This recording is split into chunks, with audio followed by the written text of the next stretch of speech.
Hello, dear viewers. We are in for a real treat. In Melbourne these days, we don't get to visit anyone. We don't go to anybody's houses. But today, not only are we going to visit someone in their home, but we are also going to be going to Melbourne's rare treat, one of the hidden gems of Melbourne's inner north. Welcome to Elkington Manor.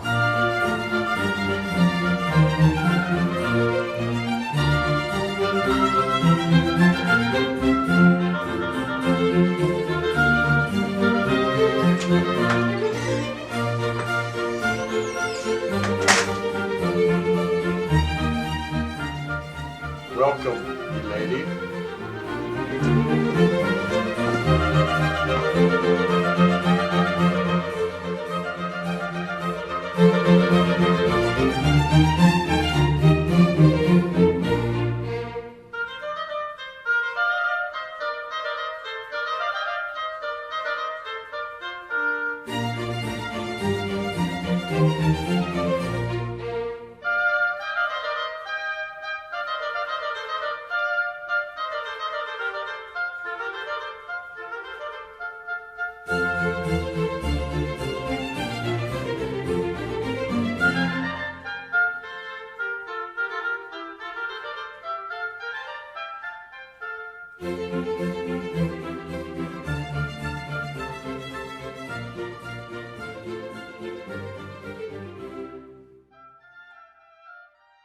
Hey everyone, it's early morning on Father's Day, and I thought for this year, for Father's Day, I'll make my dad a lovely breakfast. Let's go! As the bread hardens into toast, it reminds me of the hard discipline that my dad gave me that made me the man I am today. He also grilled me a lot as a kid, so that's why we're grilling up some tomatoes. Now, the crispiness of the bacon, it reminds me of how crisp my dad looks in his uniform.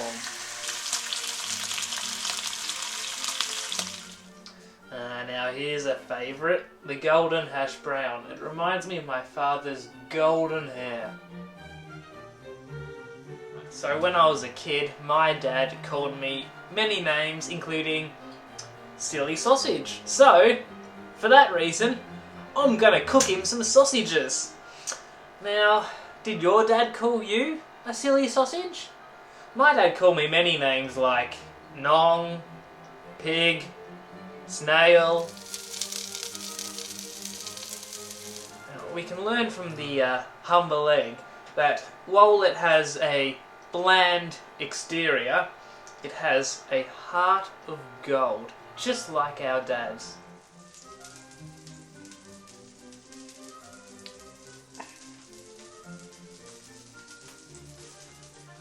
Now my dad, he loves a crumpet in the morning, so I'm going to give him a crumpet. And this reminds me of an acrostic poem about crumpets and dads. Specifically, my dad, but also maybe your dad. So, C, Colin, my dad's name. R, robust, he disciplined me robustly. U, us, my dad and me. M, Muppet. Dads can be Muppet. Our dads probably watched the Muppets. P, patient. Our dads are pretty patient. Some of the time. E, eccentric. Enough said. T, terrible. Dads, they aren't terrible. Right, so that smells like an absolute dream. I think it's ready. Dad's really going to enjoy these. Oh no,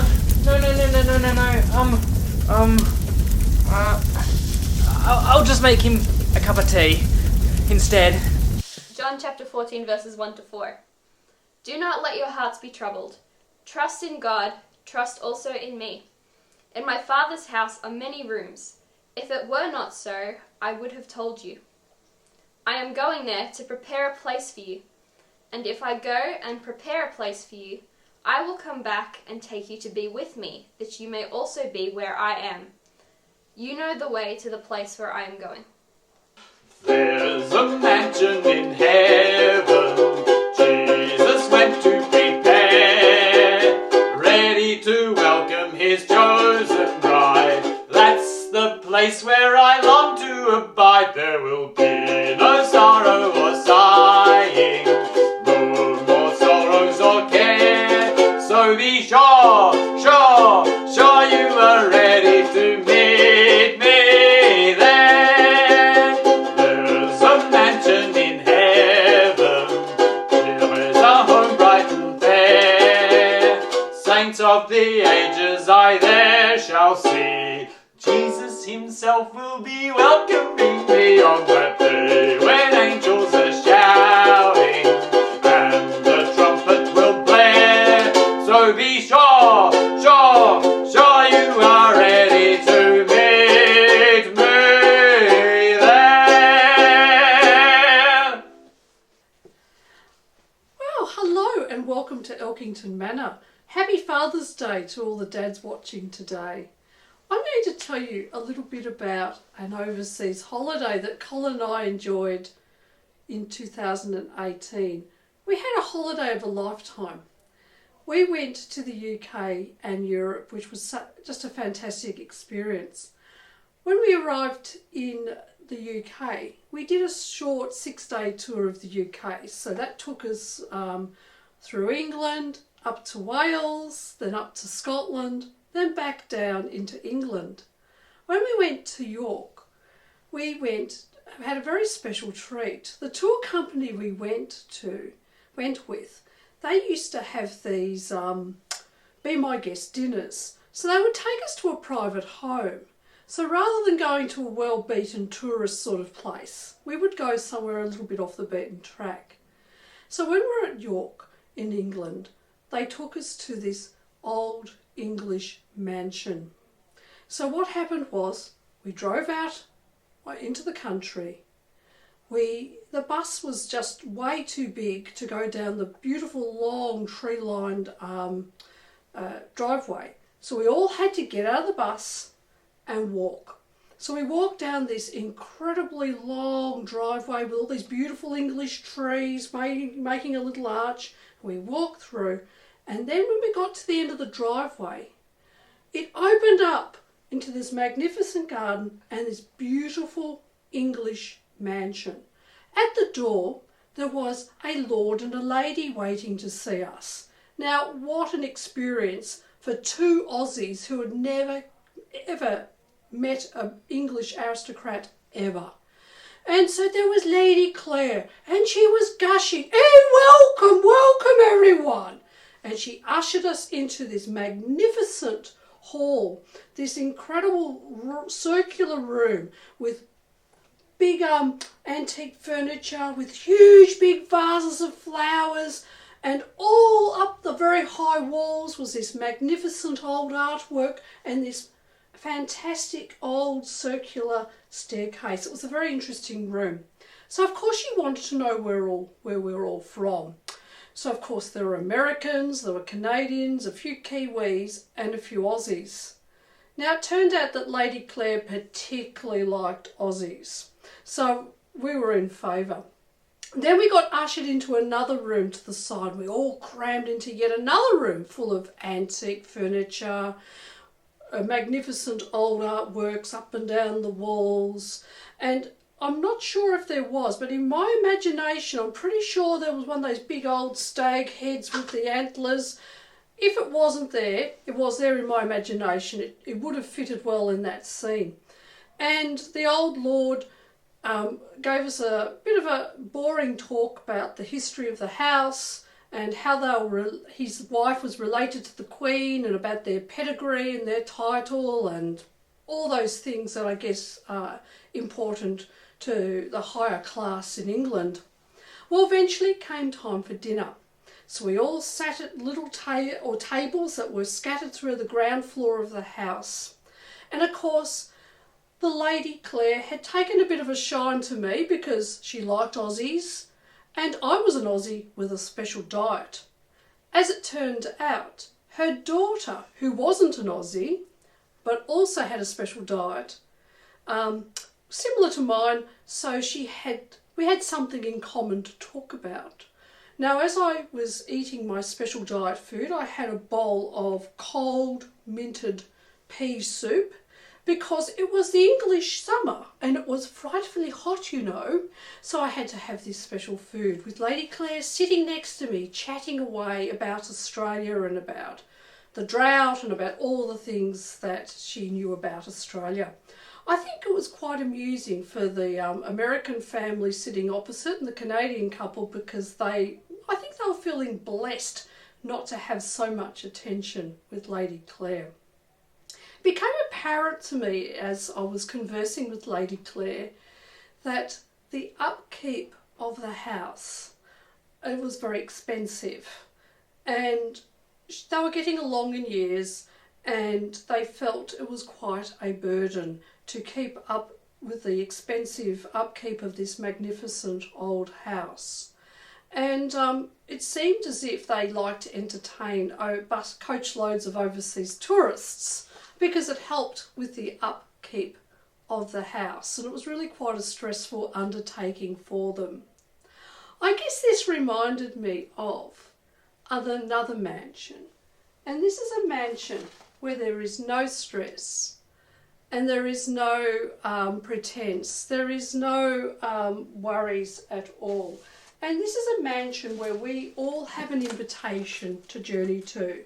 We read about it in the Gospel of John, chapter 14, and it's entitled in the NIV translation, Jesus comforts his disciples. Do not let your hearts be troubled. Trust in God. Trust also in me. In my Father's house are many rooms. If it were not so, I would have told you. I am going there to prepare a place for you. And if I go and prepare a place for you, I will come back and take you to be with me, that you also may be where I am. You know the way to the place where I am going. Isn't that magnificent? Now, it's been a little while since we've been able to host guests in our homes, but I'm sure all of you remember what it's like when you're having a visitor. We all like the rooms where the visitor is staying, and the rest of the house for that matter, to be, a bit on the clean side. I don't know about you, but when I'm expecting a guest, I'll get around, I'll vacuum, I'll dust, I'll spruik up the room, perhaps put a few nice little ornaments in there, I'll put clean sheets on the bed, make sure there's plenty of blankets and doonas. In fact, earlier in the year we had a visitor from overseas, and it was the middle of summer and it was quite hot, but she was cold because she found Melbourne cold even in the middle of summer. So you always make sure that they're going to be warm and comfortable, and you run around and make sure everything's just right and just so. And if you've got boys, you make sure the toilet is flushed before the visitors walk in the door. We make a bit of a fuss when we're getting our homes ready for visitors. Oh, isn't it lovely to think that our God loves us so much that He puts on a bit of a fuss for us. He's in heaven getting a room ready for us in his mansion. Can you kind of imagine Jesus as an Airbnb host? I don't know if you've ever thought of Jesus as being an Airbnb host, but I don't know of any other deity in any other faith or religion where the God is actually personally preparing a place for us in their kingdom.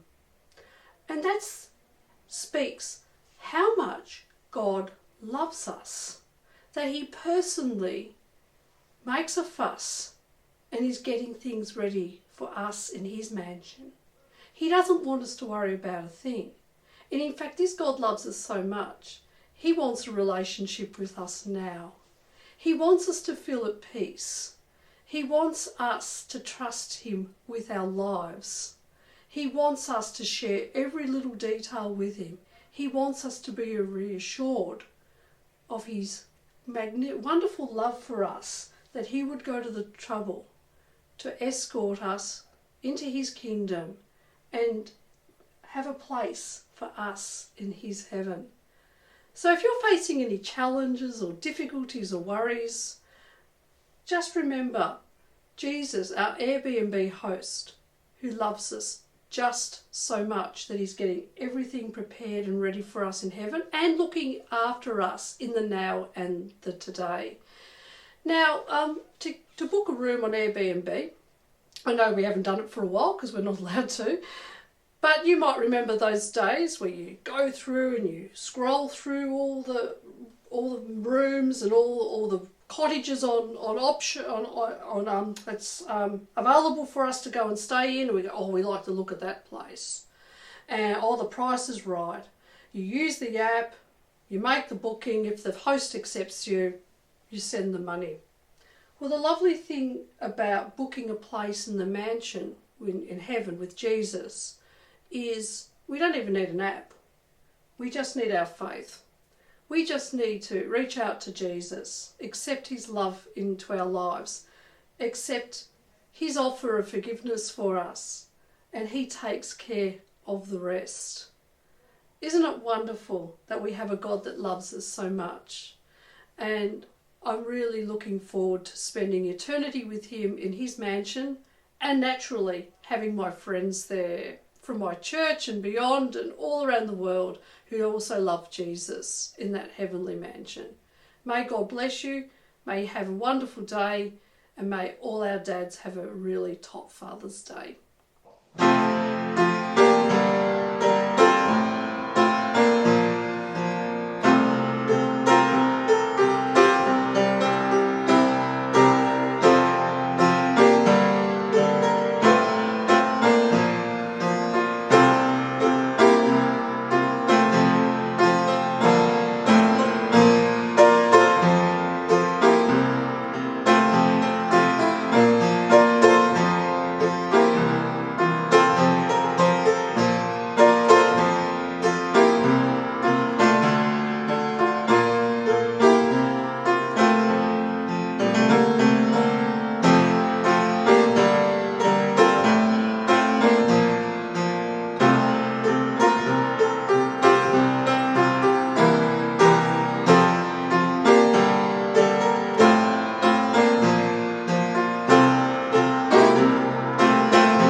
Happy Father's Day! I've made you a tea!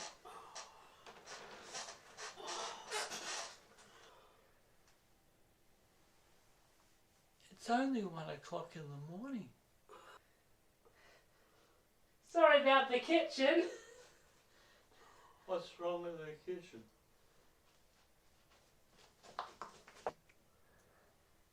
What's going on?